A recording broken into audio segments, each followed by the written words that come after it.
Hi, my name is Brandy Johnson, and this is for my Digital Age Learning Environments class for my Module 1 analysis to go with my learner analysis report.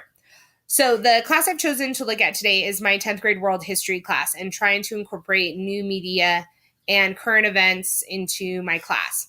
So the first thing I've done is I found this great website off National Geographic that goes along with my Follow the Roman Empire unit, kind of just to get an idea of what my students know about ancient Rome that they remember from back in sixth grade. So the article I found should be pretty engaging for my students, I'm hoping.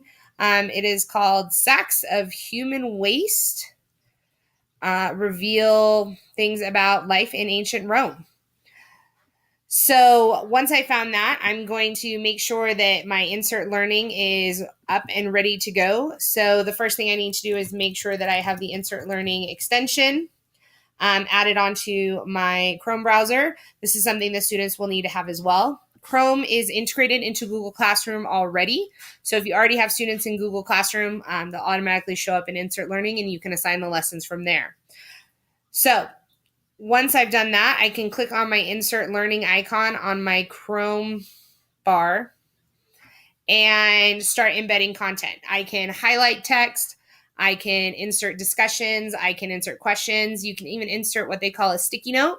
And the great thing about the sticky note is if there's a YouTube video you want to add, you can just copy and paste the YouTube link into the sticky note and the video will actually appear in the article. So let's take a look. So I've already started to embed some questions for my students.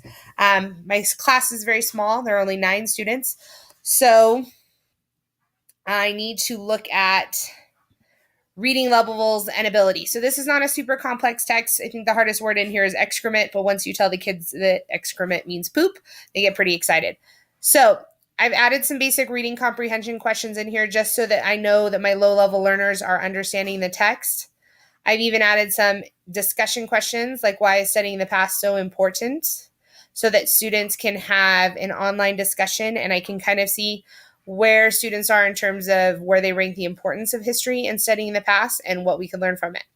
Now, another thing in the article is they mention Pompeii, especially after the destruction from Mount Vesuvius.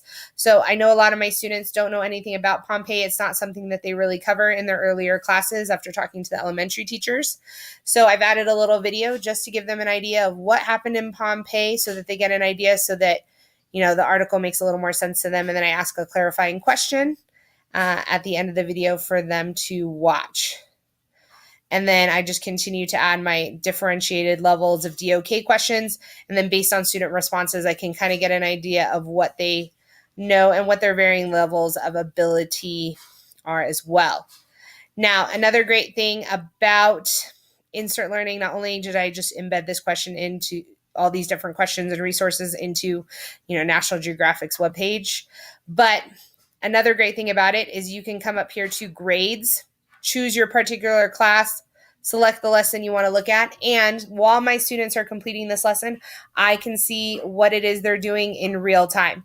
So I can see if a student's struggling on a question or they didn't necessarily get a question right, I can go right over to them and offer them support in that moment to make learning even more meaningful and for them to get immediate feedback on the article. So as a teacher, that's invaluable to me. It's not a worksheet. It's not something I have to wait for them to turn in, grade it, give it back to them a day or two later.